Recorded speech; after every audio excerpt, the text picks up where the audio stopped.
The city lights shimmered against the polished hood of my father's luxury car as my sister and I cruised down the boulevard. The leather seats smelled like wealth, and the soft hum of the engine purred beneath us. It wasn't just a car, it was a statement. A sleek, black symbol of success, one that turned heads and, unfortunately, attracted the wrong kind of attention. I glanced at my sister in the passenger seat, her fingers scrolling through her phone, oblivious to the growing weight in my gut. I had noticed it a few blocks back. A police car trailing us at a steady distance. At first, I told myself it was nothing. Just another patrol on a slow night. But they hadn't turned off, hadn't changed lanes, hadn't stopped following. I adjusted my grip on the wheel and exhaled slowly. Maybe I was overthinking it.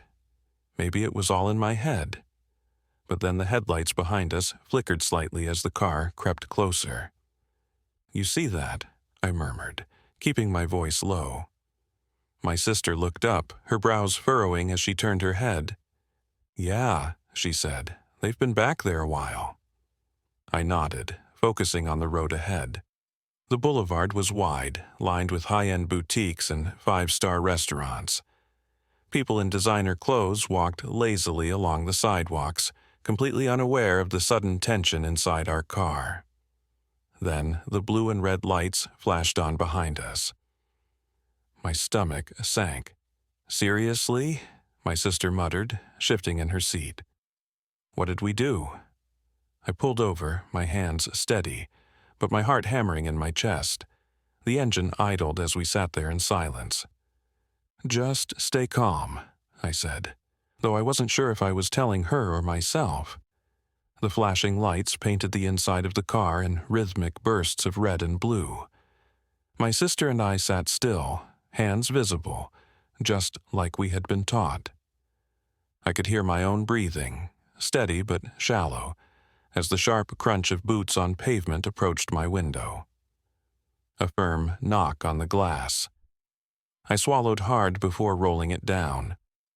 The officer standing there was tall, his face unreadable beneath the brim of his hat. Another officer lingered behind him, a hand resting casually on his holstered gun. "License and registration," the first officer said, his tone clipped. I reached slowly toward the glove compartment, but before I could even touch it, the officer's voice sharpened. "Nice and slow." I froze, exchanging a quick glance with my sister, who had stiffened in her seat. "Of course," I said, keeping my voice even. I moved with exaggerated care, pulling out the leather case that held the documents. My sister handed over my license. The officer barely looked at them before his eyes flicked back to me. "This your car?" I hesitated for half a second.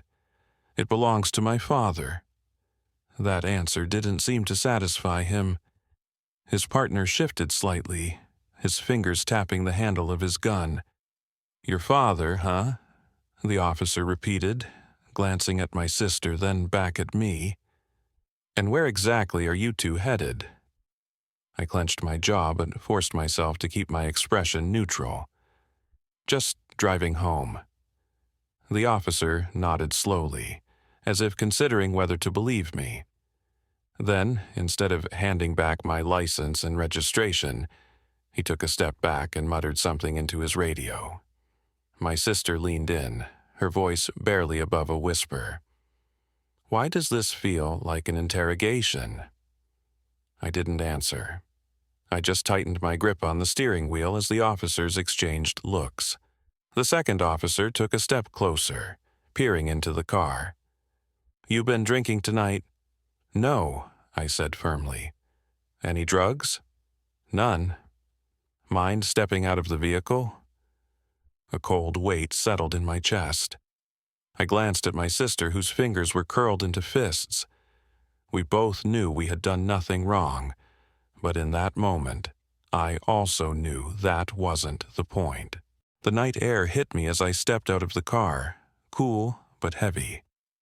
The officer's hand hovered near his holster as he watched my every move. My sister remained inside, her eyes locked on me, tense and unmoving. I could feel my pulse in my throat, but I kept my expression neutral. "Turn around," the officer ordered. I hesitated for just a second, and that was enough. "Now." I clenched my jaw and obeyed, my hands at my sides. The second officer stepped closer, circling me like a predator sizing up its prey. "How exactly does a kid like you get a car like this?" he asked, his voice laced with something I couldn't quite place. Doubt, suspicion, maybe something worse. I took a slow breath. "I already told you. It belongs to my father." The officer let out a low chuckle. "Right. And I'm supposed to believe that?" His partner chimed in. "You know how many stolen luxury cars we deal with? A lot of people get real creative with their excuses." My fists clenched, but I kept them at my sides. "I'm telling the truth." "Yeah? We'll see about that." The first officer leaned in slightly. "You got anything on you I should know about? Any weapons? Drugs?" "No." "You sure about that?" He tilted his head, eyes scanning me from head to toe. "Because if I find something, lying's only going to make it worse." I gritted my teeth. "I have nothing." The officer took a step back and exchanged a look with his partner. Then, in one swift motion, he grabbed my wrist. "Hey," I started, but before I could protest, he was yanking my arms behind my back. "Just a precaution," he said. "You fit a description." My sister's voice shot out from the car. "Are you serious? He didn't do anything." The second officer turned toward her. "Ma'am, stay in the car." She didn't listen. She threw open the door and stepped out. "This is harassment. Get back in the vehicle, now." She glared at them. "Or what?" The officer's hand tightened on my wrist. I could feel the frustration rolling off him in waves. "We could bring you both downtown," he said flatly. "How's that sound?" I swallowed hard. My sister's hands curled into fists. This wasn't about law. This was about power. The officer's grip on my wrist was firm, unrelenting. My sister stood frozen beside the car, her chest rising and falling in quick, angry breaths. For a long moment there was only silence between us, the kind that stretched thick and suffocating. Then I spoke. "Check the registration again." My voice was steady, despite the fire burning in my chest. "Look at the name." The officer scoffed, tightening his grip. "Oh, yeah? And what am I supposed to find?" "My last name," I said. "The same as the CEO of the largest investment firm in this city." Something in the air shifted. The second officer's face flickered with something like hesitation. He reached for the documents and actually read them this time. I saw the way his jaw tensed. His partner noticed too. "What?" the first officer snapped. The second cop hesitated before muttering, "I think he's telling the truth." The grip on my wrist loosened, but not completely. The first officer snatched the registration and stared at it, his eyes scanning the bold print of my father's name. His fingers twitched slightly. The arrogance in his expression faltered. I could feel my sister's glare boring into him. "You just assumed we stole it," she said, her voice sharp, "because of how we look." The officer cleared his throat, his stance shifting. "Well, we had to make sure." "You had to humiliate us first?" I shot back. "Had to treat us like criminals." A long pause. Then, finally, the officer let go of my wrist. I resisted the urge to rub the spot where his fingers had dug into my skin. The second officer, the one who had read the name, exhaled sharply and took a small step back.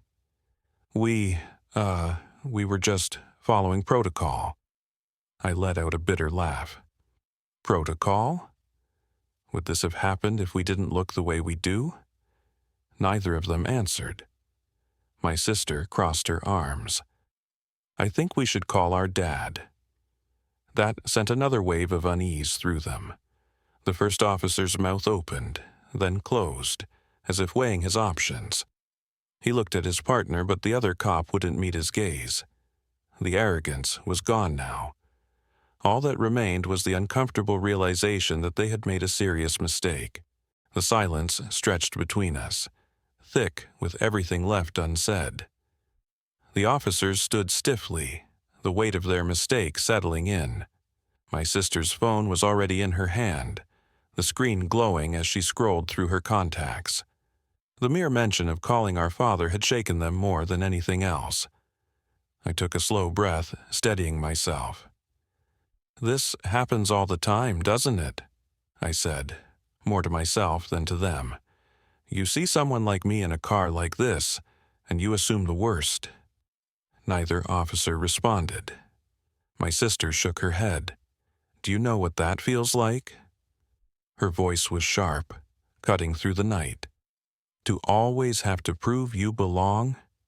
To know that no matter what we achieve, some people will still only see a threat." The second officer shifted uncomfortably.